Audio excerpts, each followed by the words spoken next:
표현주의와 관련돼서 좀 더 알아볼 게 있습니다. 이제 표현주의는 20세기에 잠깐 유행한 미술 사조가 아니라요. 그 표현이라는 개념이 있는데 그 표현이라는 개념은 좀 더 포괄적인 개념입니다. 그래서 여러분들이 요즘에 가면 비엔날레나 ACC에 가서 볼 수 있는 작품들도 일부를 제외하고는 대부분 표현적인 작품이라고 할 수가 있어요. 그래서 그 표현이라는 개념은 굉장히 넓은 거고, 저번 시간에는 호들러나 뭉크를 중심으로 표현주의를 이해하기 시작했다면 이번 시간에는 그로부터 파생하는 다른 작품들을 한번 이해해보는 시간으로 갖도록 하죠. 그래서 오늘 제목은 영악한 유체의 외침, 표현적 예술입니다. 이것은 피에로 만초니라는 이탈리아 작가의 작품인데요. 제목이 미술과의 똥이에요. 1961년에 만들어진 작품입니다. 그리고 여기에 뭐라고 써있냐면 내용물, 미술과의 똥 30g 신선하게 보존됨, 1961년 5월에 생산되고 저장됨 이라고 적혀 있어요. 지금 예술가들이 지금 똥을 가지고 지금 작품을 만들고 있는 거죠. 다음 작품 볼까요? 이것은 안드레 세라노라는 작가의 작품인데요. 작품 제목은 오줌 예수입니다. 이게 왜 오줌 예수일까요? 사실은 지금 이런 기독교 도상이죠. 이 십자가에 못 박힌 예수고, 그 다음에 이 빨간색, 기독교에서 빨간색은 뭘 상징하냐면 그 예수의 피 흘림을 상징해요. 피 흘림을 상징하고 그 피 흘림이 인간을 정화시킨다. 또 구원의 상징이기도 합니다. 그래서 기독교인들이 이 작품을 보고 처음에는 엄청 좋아했어요. 엄청 좋아했는데 제목을 보고 왠지 예수를 이렇게 폄하하는 같은 그런 느낌을 받았던 거예요. 그리고 나서 기독교인들이 이 작품을 엄청 욕했거든요. 왜냐하면 이 작품은 오줌통에다가 예수를 담그고 사진을 찍은 거예요. 그래서 이 핏빛 빨간색이 오줌 때문에 지금 만들어진 색깔이고요. 다른 거 볼까요? 이것은 마리아와 아이라는 작품입니다. 마리아와 아이라는 작품인데 이 제목을 모르고 이게 어떻게 제작되어 있는지를 모르고 보면 너무 따뜻해. 그죠? 이 노란색과 주황색의 조화가 아주 따뜻한 조화를 이루고 있어서 너무 이렇게 막 집에 종교를 가지고 있는 사람이 걸어놓으면 좋을 것 같은 그런 작품이란 말이에요. 그런데 이 작품도 역시 오줌통에다가 담그고 사진을 찍은 거예요. 그러면 왠지 자기 종교를 비하하는 것 같겠죠? 그래서 왜 아까는 똥이었고 지금은 오줌이란 말이에요. 그런데 똥과 오줌이 원래 더럽고 흉한 건가요? 아니면 인간이라면 누구나 먹고 싸야 되고 또 인간이 특정한 문화적 형성 혹은 정신적 지향성 때문에 똥과 오줌을 혐오하는 건지 아니면 똥과 오줌이 원래 혐오스러운 건지, 그러니까 인간의 육체가 원래는 성스러운 건데 우리가 육체를 혐오하는 문화 때문에 그것을 혐오하게 된 건지 이런 것들을 반성하게 만드는 작품이고, 저는 그런 지점에서 육체의 복권을 꿈꾸는 게 표현적 예술이라고 생각해요. 이 작품은 더 쇼킹합니다. 이 작품은 얼린 정액이라는 작품이에요. 얼린 정액. 우리 모두 다, 제가 욕 한 번만 할게요. 우리 모두 다 씹새끼라는 말을 들으면 기분 나빠해요. 기분 좋아할 사람 아무도 없어. 그런데 우리 모두 다 씹은 성교를 좀 쌍스럽게 말하는 게 씹이거든요. 그런데 우리 모두 다 씹새끼 아닌 사람이 없어. 다 성교를 통해서 나온 사람들인데 그 사람들이 자기의 근본을 부정하면서 씹새끼라는 말을 욕으로 써. 되게 어색한 일 아니에요? 어색한 일 아닌데 지금 이게 얼린 정액이라는 말을 듣기 전에는 별로 그냥 조형적인가 보다, 그림인가 보다 이러는데 얼린 정액이라는 말을 듣고 나면 혐오스럽죠. 왜 그럴까? 이 그림이 문제인가? 아니면 우리 생각이 문제인가? 이런 것들을 질문하는 작품이라고 생각합니다. 이것은 정액과 피예요. 이 정액과 피를 섞어서 현미경으로 사진을 찍은 거야. 역시 생명의 근원이라고 할 수 있죠. 피와 정액이 우리들의 생명의 근원인데 우리 모두 다 그것을 부정하려고 한단 말이에요. 저는 그런 부정하려는 성격이 어떤 고전적인 인간의 정신 성향과 맞닿아 있다고 생각하고 여러분들에게 여전히 현재한다고 생각해요.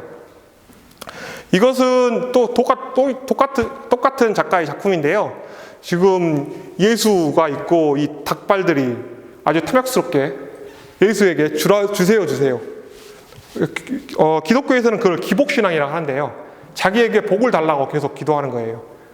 그 가장 미천한 곳에서, 그러니까 말구유에서 태어난 불행한 남성에게, 또 그러다가 30세 젊은 나이에 십자가에 못 박혀 죽은 남자에게 뭘 주세요 주세요 하는 거예요. 이런 상황들을 지금 저는 이 그림에서 표현하고 있다고 생각하는데요. 또 마르셜 듀샹이라는 유명한 작가가 있습니다. 마르셜 듀샹은 이런 작품을 만들었어요. 이 작품은 변기죠. 변기고 아까 계속 똥, 오줌, 피, 정액, 오줌, 이런 것들이 계속 우리의 육체됨을 확인하는 어떤 작품들, 육체됨을 확인하는 것을 재료로 사용하고 있는 거란 말이에요.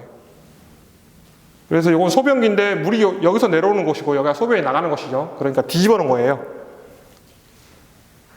이거는 데미안 허스트의 작품인데요. 이 작품의 제목은 신의 사랑을 위하여 라는 작품입니다. 그래서 일단은 이 작품은 다이아몬드를 박아서 만들었거든요. 그렇기 때문에 이 예술적 가치를 모르는 사람도 돈만 있다면 주저없이 살 수 있겠죠. 살 수 있는 기회가 있다면. 가격이 떨어질 일이 없어요. 예술 작품이기 때문에 동일한 무게의 다이아보다 훨씬 더 비쌉니다. 그런데 이것도 실제 사람 유골을 1810년 사이에 살았던 35세의 유럽인일 것으로 추정되는 유골에다가 지금 이 다이아몬드를 받고 있는 거거든요. 그래서 이 작가가 이 작품 만들었을 때 인간에 대한 비하다, 인간 혐오다, 한 사람의 죽음에 대한 어떤 조롱이다, 이런 식으로 많이 조명이 됐었어요. 그랬는데 실제로 그런가? 좀 우리가 생각을 달리 해볼 수 있다, 이런 겁니다. 이것은 그 천안에 가면 아라리오 갤러리라는 전시 공간이 있는데 그곳에 있는 데미안 허스트의 작품입니다. 마치 예수가, 그 뼈가, 이것도 실제 사람 유골이에요. 실제 사람 유골이고 마치 십자가에 못 박혀 있는 것처럼. 그런데 눈에서 이렇게 공기가 연결돼가지고 공기가 나오거든요. 그래서 그 위에다 탁구공을 띄워놨어요. 탁구공이 띠용 이렇게 하고 있는 그런 것입니다. 그리고 제목은 탭댄스를 추는 예수 그리스도, 빛을 보았다 예요. 그러면 뭐 이 작품을 가지고 다양한 이야기를 할 수 있겠지만 기본적으로는 인간의 육체됨을 상징하는 것들을 재료로 삼고 있는 작품들을 지금 여러분들에게 쭉 제공하고 있습니다. 이것은 그야말로 설명하기가 쉽지 않은 오토 멜의 작품인데요. 음란 해프닝으로 금고 처벌을 받은 작가입니다. 실제로 실형을 살았어요. 그런데 이런 남성과 여성을 퍼포먼스를 하고 막 케찹이나 토마토, 그 다음에 육체적 배설, 그걸 막 몸에다 막 흩뿌리고 하는 이런 작품들이란 말이에요. 그래서 저는 이 작품을 그렇게 옹호하고 싶은 생각은 없지만 왜 저런 짓을 할까? 왜 인간이 혐오하는 게 정당한지는 모르겠지만 인간이 흔히 혐오하는 것들을 가지고 예술작품을 할까? 그게 지금 계속 질문이에요. 이들이 지금 예술의 재료로 삼고 있는 것들은 막 땀, 오줌, 정액, 또 생리를 가지고 예술작품 하는 작가도 있어요. 그러니까 바닥에다가 캔버스를 깔아놓고 자기의 생리를 앉아가지고 쭉 묻히고 한 손을 긋는 거예요. 드로잉을 다른 미술 재료로 한 게 아니라 자신의 생리, 혈로 하는 거죠. 이런 것들을 작품이 있거든요. 그 똥도 있고요. 아까 피에로 만초네의 작품 봤죠? 이것들은 주로 타인에게 우리가 감추는 것이란 말이에요. 이것들이 우리가 감추는 이유는 우리가 육체를 가진 비루한 존재, 육체를 가지고 있는 존재라는 것을 증명하기 때문에 이런 것들을 우리가 혐오하는데요. 이게 플레이가 될까요?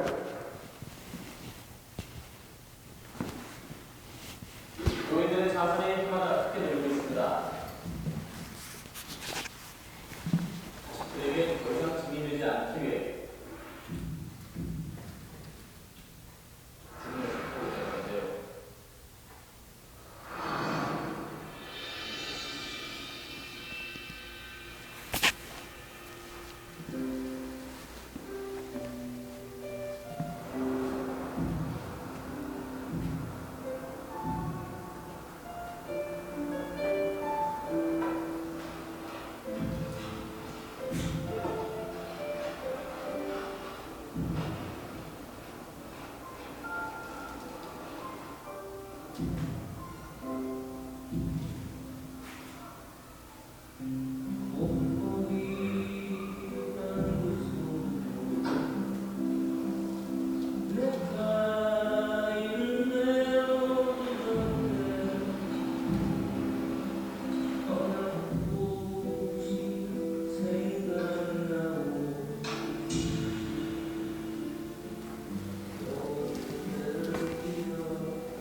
영상을 하나 준비했는데요. 이 영상은 제가 링크로 걸어놓을 테니까 이거 보시고 나머지 강의를 계속 들으시기 바랍니다.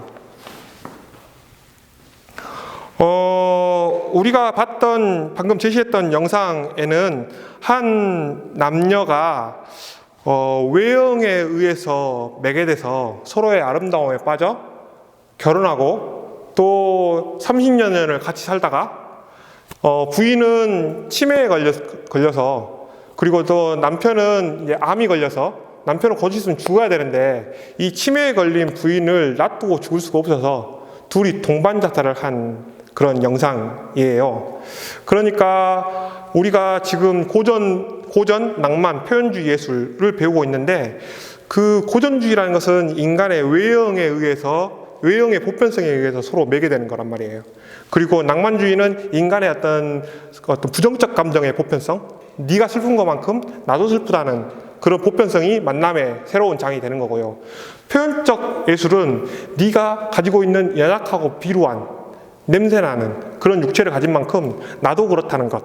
그래서 인간이 신과 동물의 사이존재로서 인간이 어떤 신적인 것을 지향하는 외형으로부터 동물적인 것을 지향하는 육체대의 비루함까지 이렇게 스펙트럼이 펼쳐지는데 그 펼쳐지는 것과 우리 예술 작품에서 낭만 표현, 고전, 낭만, 표현 이것들이 연결되는 게 저는 유사성을 갖고 있다고 생각해요. 그래서 그런 영상을 보여줬는데요. 결국은 사랑에서 만난, 외형에 의해서 매개돼서 사랑에서 만난 두 사람이 또 부인을 죽여야 하는, 그리고 자기도 동시에 죽어야 하는 그런 변화된 상황이라고 할 수 있는 거죠. 그런데 그 남성에게 누가 돌을 던질 수 있겠습니까? 그런 지점이 있고, 그래서 인간은 기본적으로 육체가 연약해요. 흔히 이런 말 있죠. 몽둥이 들고 때리면 모든 걸 다 하게 만들 수 있다. 이런 말들이 있죠. 이런 말들이 있는데 매 앞에 장사 없다. 이런 말들이 있죠. 그 말이 다른 말로 표현하면 우리의 육체의 어떤 연약함이고, 또 우리가 그럼에도 불구하고 동물이잖아요. 인간이 동물이기 때문에 그 연약한 육체를 또 어떤 우리가 세상과 만나는 유일한 통로, 그리고 그런 연약한 육체를 잘 어떻게 보면 우리의 행복의 가장 중심에 서 있는 것이기도 하고요. 또 우리의 고통의 가장 중심에 서 있는 것이기도 하죠. 그래서 저는 표현적 예술이 그런 것들을 표현하고 있다고 생각하는데요. 인간에게 그 홀로코스트, 유태인 대학살, 또 우리도 얼마 전까지만 해도 일제시대 때 이런저런 고통에 처해 있었고, 또 오늘날도 여전히 어딘가에서는 또 우리 주변에서도 마찬가지로 이런 고통이 진행되고 있을 거라고 생각합니다. 그래서 저는 어떤 표현적 예술이 어떤 인간의 육체의 연약함을 표현하는 것이라고 생각합니다. 그래서 이런 작품들이 우리가 작품들을 보고 막 혐오할 게 아니라 왜 저런 거를 표현했을까? 왜 저렇게 생각했을까? 라는 어떤 질문을 던지고 그로부터 우리가 다시 한번 생각해 보게 만드는 그런 작품들이 저는 표현적 작품이라고 생각합니다. 또 그 핀데레츠키의 히로시마의 희생자들을 위한 애가라는 작품이 있어요. 그런데 이 작품도 여러분들이 한번 올려놓을 테니까 한번 들어보십시오. 이거는 작곡이에요. 음악이에요. 그래서 음악인데 예술이 인간이 느끼는 고통을 어떻게 표현하는가, 그게 음악에서는 어떻게 표현하고 있는가를 들어볼 수 있는 작품이고요. 이것은 같은 제목의 퍼포먼스인데요. 한 사람이 누워있고 그 사람 배 위에다가 돼지를 깔았어요. 그리고 이 퍼포먼스에 참여한 사람들에게 그것을 손으로 쥐어뜯으라고 했습니다. 그래서 이 퍼포먼스를 진행 중인데 보고 있기에는 굉장히 혐오스럽고 괴롭죠. 그런데 저는 이것도 제목이 히로시마의 희생자들을 위한 애가예요.